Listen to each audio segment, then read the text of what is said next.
বাংলাদেশের অন্যতম যে কয়েকটা বড় রাজনৈতিক দল আছে তার ভিতরে একটি দলের ছাত্র সংগঠনের সভাপতি সম্প্রতি তিনি একটি টক শোতে গিয়ে একটি সত্য কথা বলেছেন এবং তিনি অবচেতন মনে হোক, ইচ্ছা করেই হোক কিংবা না বুঝে হোক, তিনি এই কথাটি বলেছেন। তিনি কি বলেছেন সেটা আমি একটু আপনাদেরকে শোনাতে চাই।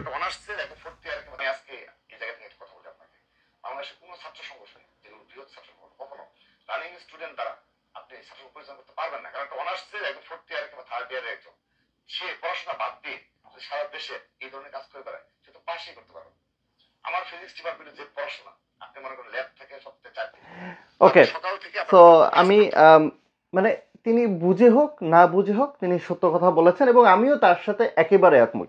তিনি হচ্ছেন বিএনপি ছাত্র সংগঠন বাংলাদেশ জাতীয়তাবাদী ছাত্র দলের কেন্দ্রীয় সভাপতি রাকিবুল ইসলাম, রাকিব, আমি যদি ভুল না করে থাকি আর কি।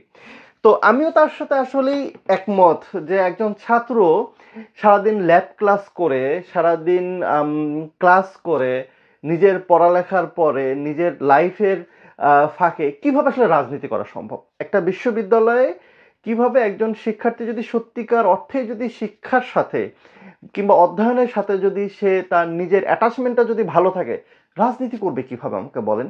এটা কি সম্ভব? বহির্বিশ্বে দেখেছি তারা তো মানে চিন্তাই করতে পারে না যে পড়ালেখা, ল্যাব কিংবা ক্লাসের বাইরে গিয়ে এইভাবে অ্যাক্টিভলি আসলে রাজনীতি করা। বাংলাদেশের ইউনিভার্সিটিগুলোতে যা হয়, আমার তো মনে হয় যে বিশেষ করে ছাত্র লীগের সময় দেখেছি, মানে আওয়ামী লীগের সময় দেখেছি, তো আওয়ামী লীগের ওই ছাত্রলীগের একটা ইউনিভার্সিটিতে তো আর সব স্টুডেন্ট তো আর ছাত্রলীগ করে না বা ছাত্র দল করে না।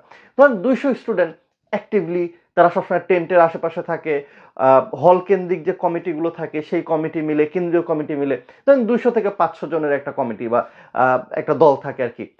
এরা মনে হয় যে ওদের এই রাজনীতি মুভমেন্ট করাটাই হচ্ছে ফার্স্ট সাবজেক্ট, আর পড়ালেখাটা হচ্ছে ফোর্থ সাবজেক্ট। ওই পরীক্ষার আগের রাত্রে গিয়ে স্যারের সাথে বসে টসে আসলে একটু প্রশ্নপাতি নিয়ে চা পানি খেয়ে পরের দিন পরীক্ষায় বসে কিংবা পরীক্ষা বসার পরে গিয়ে স্যারদের সাথে একটু চা পানি খেয়ে আসলে রেজাল্ট হয়।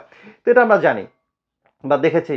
ঠিক তেমনি উনি কিন্তু আসলে সত্যিই বলেছেন যে একজন রাজনৈতিক বা রাজনীতি যদি সক্রিয়ভাবে কেউ করতে চায় তার পক্ষে পড়ালেখা করা সম্ভব না।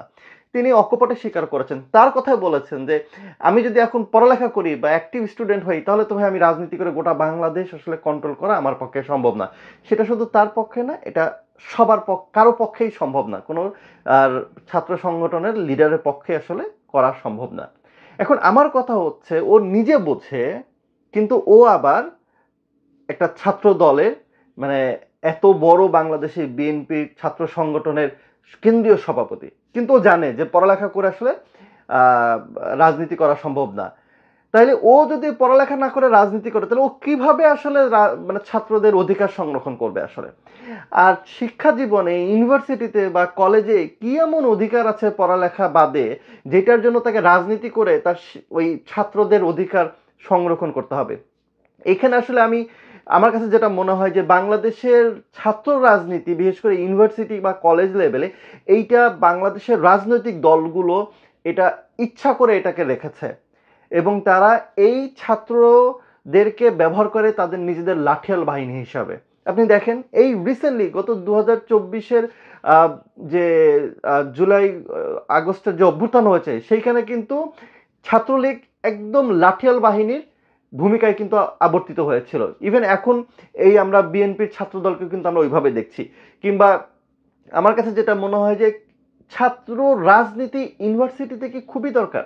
আপনি দেখবেন যে ছাত্র রাজনীতি আমাদের কাছে মনে হয় বা আমি মনে করি বা ম্যাক্সিমাম মনে করে, কিছুদিন আগে একটা গবেষণা এসছে আর কি, যে বেশিরভাগ ছাত্র কিন্তু আসলে ছাত্র রাজনীতি করতে চায় না, কিন্তু তাদেরকে বাধ্য করা হয় বিভিন্ন অ্যাক্টিভিটিসে যাওয়ার জন্য, যে পলিটিক্যাল মুভমেন্টে যাওয়ার জন্য।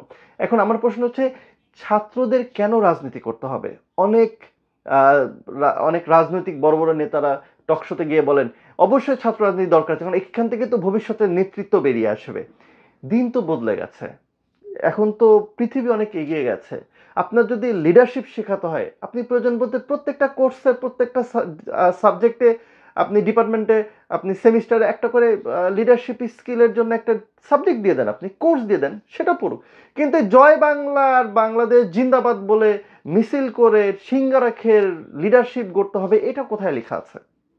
আপনি দেখেন এই ছাত্র রাজনীতির নামে প্রত্যেকটা বিশ্ববিদ্যালয়ে শত শত শিক্ষার্থীর কিন্তু জীবন নষ্ট হয়ে গেছে। 2013 সালের রাজনৈতিক প্রেক্ষাপটের সময়, ওই সময় আমি দেখেছি রাজশাহী কলেজ, রাজশাহী বিশ্ববিদ্যালয়ে অনেক ছাত্র দলের নেতা, অনেক ছাত্র শিবিরের নেতাদের পড়ালেখাই হয়নি, বিশ্ববিদ্যালয়ে ঢুকতেই পারেনি।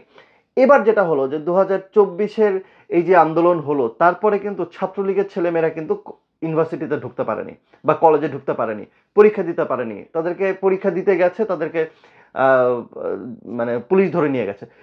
দিন শেষে কিন্তু নেতারা তো আসলে দেশ থেকে পালিয়ে বিদেশে গিয়ে আরামায়েশ করছে আর কি, কিন্তু তাদের এই লাঠিয়াল বাহিনীর শিক্ষার্থীগুলো বা এই ছাত্রগুলো কিন্তু আপনি দেখেন যে তাদের জীবনটা, তাদের শিক্ষা জীবন শেষ করতে পারলো না।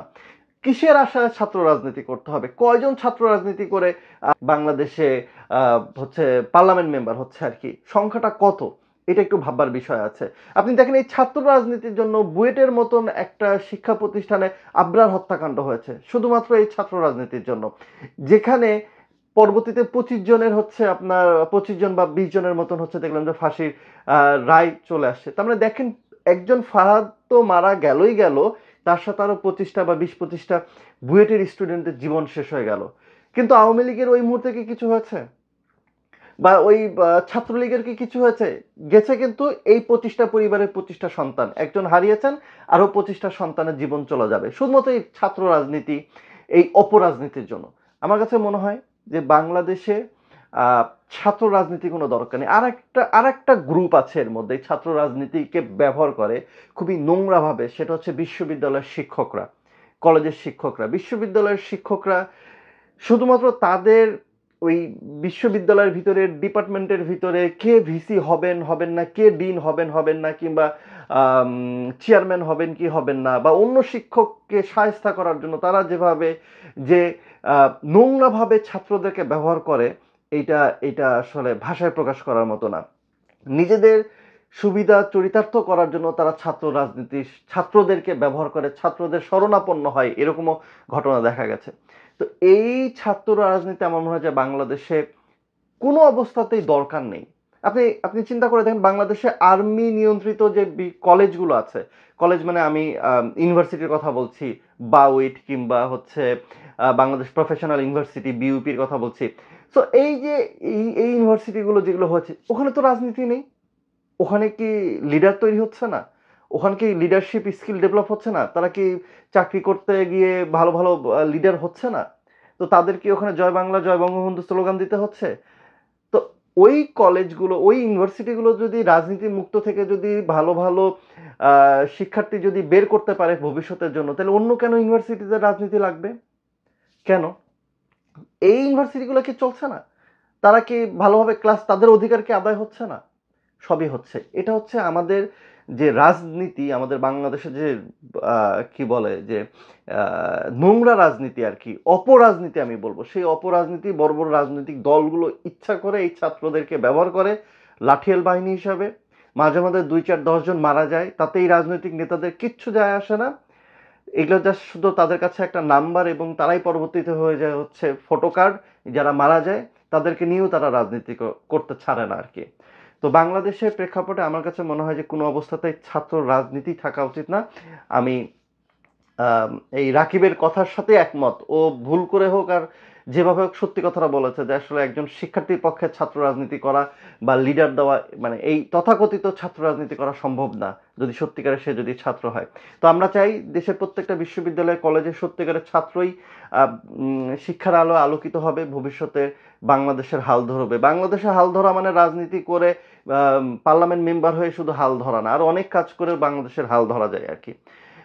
তো আমরা চাই ইউনিভার্সিটিগুলো রাজনীতিমুক্ত হোক এবং সত্যিকার অর্থেই শিক্ষার যে মান, বিশ্বমানের, সেরকম বিশ্বমানের শিক্ষাঙ্গন হিসাবে বাংলাদেশের প্রত্যেকটা কলেজ এবং শিক্ষা প্রতিষ্ঠান বা বিশ্ববিদ্যালয়গুলো গড়ে উঠুক। আর বিশ্ববিদ্যালয়ের শিক্ষকরা এই যে যে রাজনীতিগুলো করেন, মাপ চাই, দোয়াও চাই। আপনারা দিন দিন শিক্ষকের যে মর্যাদা সেখান থেকে সরে গিয়ে শিক্ষার্থীদের ঘৃণার পাত্র হচ্ছেন।